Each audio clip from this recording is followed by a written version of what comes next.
Olá, bem-vindos. Eu queria começar pedindo um favor para vocês. Vamos todo mundo fechar o olho por 5 segundos. Só 5 segundos. Abram os olhos agora. Imaginem que ao abrir os olhos, o mundo esteja embaçado. O rosto do filho, a bula de um remédio, uma placa de rua, a assinatura de um documento. Está tudo ali, mas está inacessível. Eu sou médico oftalmologista e eu sei que a visão não é apenas mais um dos sentidos. Visão é autonomia, visão é trabalho, visão é escola, visão é dignidade. A cegueira, independente da causa, ela compromete de forma significativa a nossa relação com o mundo. 85% de tudo que a gente faz depende da visão. Mas hoje eu queria falar de um outro tipo de cegueira. De uma cegueira de um sistema que muitas vezes não consegue enxergar quem vive longe dos grandes centros. Quanto tempo vocês já tiveram que esperar por uma consulta com um médico clínico geral? Ou com um especialista? Dias? Semanas? Meses? Vamos tentar acompanhar, vamos tentar imaginar a jornada de um paciente que mora numa cidade pequena do interior. Senhor Antônio, um paciente que tem dificuldade de ter acesso mesmo a pequenos cuidados básicos. Às vezes ele precisa de um exame simples, às vezes de uma orientação, talvez do encaminhamento oportuno na hora correta. Ele não necessariamente precisa de tecnologia de ponta, mas entre o seu Antônio e esse cuidado, tem uma distância muito grande, quilômetros. Custo, falta de especialista, medo, ausência de transporte e muitas vezes solidão. E o que separa o seu Antônio de uma melhor atenção à saúde? Um sistema sobrecarregado, financiamento insuficiente, instituições deficientes e profissionais de saúde limitados, muitas vezes com uma formação precária. A pergunta que me move é muito simples. Por quanto tempo ainda o seu Antônio será invisível para a educação médica que a gente está oferecendo para os futuros médicos? A gente vive hoje uma época paradoxal. A gente nunca teve tanto conhecimento médico disponível. Nunca teve tanto acesso facilitado. Volume de dados, imagens, cursos, plataformas, algoritmos, tudo à mão. A saúde digital, ela colocou diante de nós uma abundância, um excesso de informação. Mas essa abundância ela não está distribuída de forma igual. Ela tem geografia. No Brasil, a demografia médica em 2025 mostrou uma concentração de especialistas na rede privada e mais de 55% deles residentes na região sudeste. Isso significa que o lugar onde você nasce, estuda, trabalha e envelhece ainda influencia de forma significativa a velocidade com que você vai poder encontrar atendimento especializado. E aqui está o ponto central. O interior do Brasil não pode ser visto como nota de rodapé de livro médico. É no interior que a medicina revela talvez uma das suas verdades mais profundas. Porque quando o recurso é escasso, a escuta tem que ser melhor. Quando a distância é grande, a coordenação precisa ser mais inteligente. Quando o especialista está longe, as tecnologias de comunicação e informação precisam ser utilizadas para permitir um acesso. E para tudo isso, a educação médica precisa formar profissionais capazes de trabalhar em rede. O que eu chamo de médico conector. Durante muito tempo, a telemedicina, que é uma área que eu estudo desde 1999, ela foi tratada como uma ameaça, como uma versão menor da consulta presencial, como se fosse uma medicina pela metade. Eu acredito exatamente no contrário. A telemedicina, quando bem feita, ela não diminui a medicina. Ela nos obriga a fazer melhores perguntas. Ela abre janelas. A pandemia de Covid permitiu que tanto médicos quanto pacientes tivessem novas vivências. Nesse contexto pandêmico, A telemedicina ofereceu aos médicos uma nova forma de fazer uma visita domiciliar. E os estudos, desde então, provam que a tecnologia reduz o tempo para o paciente conseguir uma consulta, diminui o afastamento do trabalho, amplia a conexão humana entre médico e paciente. E o processo de cura passa obrigatoriamente pela conexão humana. A telemedicina proporciona essa conexão. Ela deixa de ser uma barreira, ela passa a ser uma janela. Pela tela, eu consigo ver o ambiente onde meu paciente vive. Eu sei se a iluminação que ele tem é suficiente para ele ler, para pingar um colírio. Eu posso perceber se existe alguém que o ajuda. Eu posso orientar um profissional local. Eu posso esclarecer uma dúvida que ficaria esperando semanas por uma decisão. Eu pessoalmente, eu defino telemedicina como um novo modo de cuidar. Tem hora que eu cuido do meu paciente clinicamente. Tem hora que não dá, eu preciso cuidar dele cirurgicamente. E a telemedicina me dá a oportunidade de também oferecer para o meu paciente um cuidado virtual. Eu posso cuidar virtualmente desse meu paciente. A telemedicina não é sobre trocar toque por tecnologia. É sobre usar uma tecnologia que permita que o cuidado chegue aonde de outra forma ele não chegaria. Mas tem um risco. Usar tecnologia nova com mentalidades antigas. Isso vale tanto para a telemedicina quanto para a inteligência artificial. Se nós ensinarmos os estudantes de medicina que a telemedicina é só um novo botão, um novo aplicativo, uma nova plataforma, um prontuário eletrônico, nós iremos fracassar. Seu Antônio vai continuar desassistido. O estudante de medicina ele precisa aprender saúde digital igual ele aprende semiologia. Com método, com ética, com prática, com humanidade. A educação médica do futuro, especialmente nas escolas do interior do país, precisa formar médicos que saibam fazer telepropedêutica, que entendam os limites do exame remoto, que saibam decidir quando uma teleconsulta resolve e quando ela precisa virar atendimento presencial. Precisa formar médicos que saibam conversar por vídeos sem perder vínculo, que saibam registrar de forma adequada, que saibam proteger dados e que saibam dizer com segurança. Nesse caso, a tecnologia não basta. Formar médicos digitais não é formar médicos distantes. É formar médicos capazes de estarem presentes de novas formas. Por que não pode existir uma escola médica no interior do país em que o aluno acompanha casos reais da sua região, discute com o especialista à distância, treina com simulações, recebe mentoria remota e depois volta para a comunidade com mais segurança? Por que não vivenciar uma rede em que um estudante não aprenda apenas doenças, mas aprenda caminhos? Como é que o paciente chega? Para onde que ele tem que ir?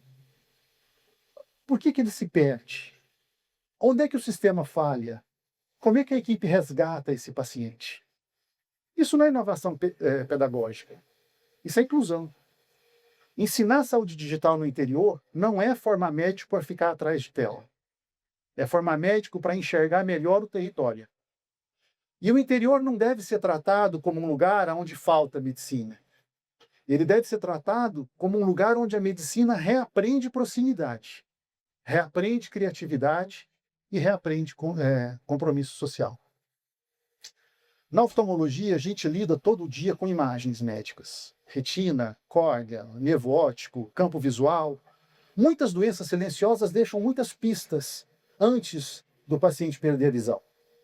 E a inteligência artificial ela pode nos ajudar a reconhecer padrões, priorizar riscos, antecipar decisões. Mas eu particularmente não gosto do termo inteligência artificial. Eu prefiro inteligência aumentada. Porque a IA ela não deve substituir o médico. Ela deve ampliar a capacidade do médico de perceber, de comparar, de aprender e de decidir. No município pequeno, um equipamento portátil com uma imagem bem capturada e uma rede de apoio pode significar diagnóstico precoce. E a gente faz isso em teleoftalmologia. Pode significar que uma criança com deficiência visual ou com uma dificuldade visual possa ser identificada e tratada antes dela abandonar a escola. Pode significar que um paciente diabético seja diagnosticado precocemente e adequadamente tratado antes de perder a visão. Pode significar que o seu Antônio deixe de ser invisível. E isso já é realidade no Brasil e no SUS. E está em expansão. E pode ser melhor. Mas há aqui uma lição fundamental para os alunos. Algoritmo não tem compaixão. Modelo preditivo não conhece a história familiar do paciente. Um sistema, ele pode apontar risco, mas alguém vai ter que explicar, alguém vai ter que acolher, alguém vai ter que se responsabilizar e decidir com prudência. A gente deve sempre preservar o humano no processo. Como dizem os americanos, human in the loop. E aí, a pergunta que fica quando a gente vai discutir educação médica também é: será que o médico vai ser substituído pela inteligência artificial? Na verdade, para mim, a pergunta correta é outra. Que tipo de médico vai ser capaz de usar a inteligência artificial sem terceirizar sua consciência? Esse é o ponto de virada. A saúde digital, ela não elimina a necessidade de julgamento crítico. Pelo contrário, ela aumenta a responsabilidade sobre esse julgamento.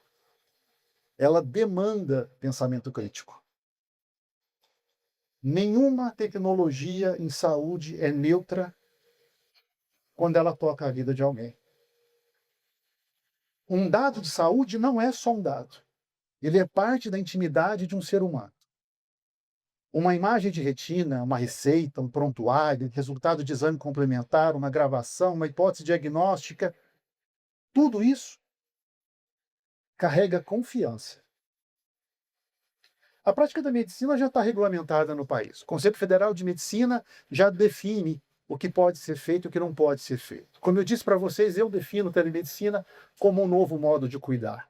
E a regulamentação, a normatização, ela reforça que a gente tem que ter confidencialidade, privacidade, integridade, sigilo profissional e responsabilidade médica.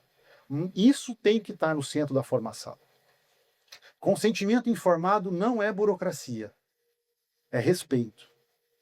Segurança digital não é detalhe técnico, é dever moral. Privacidade não é obstáculo à inovação, é condição para que a inovação seja legítima. E o estudante também precisa aprender humildade, e tem que manter ela depois que vira médico. Humildade para entender que a consulta presencial ela é o padrão ouro. Ela continua sendo a referência. E há momentos em que o melhor uso da telemedicina é reconhecer o próprio limite e dizer: aqui não dá. A medicina digital, ética, não é aquela que promete resolver qualquer coisa. É a que sabe ampliar acesso sem abandonar a prudência. E aqui uma outra mensagem que eu considero essencial para os alunos, para os futuros médicos. Tecnologia não é atalho para a responsabilidade. Tecnologia é uma ferramenta para se exercer a responsabilidade num mundo mais complexo, que é o que nós vivemos hoje. O paciente não pode virar apenas um dado. Ele não pode virar uma imagem na tela. Ele não pode virar apenas um prontuário. Ele vai ser sempre uma pessoa e tem que continuar a ser visto sempre como tal. Eu acredito que o interior do Brasil pode ensinar para o mundo uma medicina mais inteligente. Não porque tenha tudo, mas exatamente porque sabe criar quando falta. Sabe improvisar sem perder o rigor. Sabe que o cuidado não acontece apenas no hospital. Ele acontece na estrada, na escola, na unidade básica de saúde, na casa, na conversa com a família. Ele acontece na continuidade. O médico que nós precisamos formar não é um operador de plataformas, um operador de aplicativos. Não é um coordenador de agentes de IA. Ele não é só um médico conectado. É um médico conector. É aquele que sabe fazer a ponte entre a universidade e a comunidade, que conecta o especialista e a equipe de saúde, dado e decisão, inovação e ética, que faça a conexão entre a ciência de ponta e o paciente esquecido.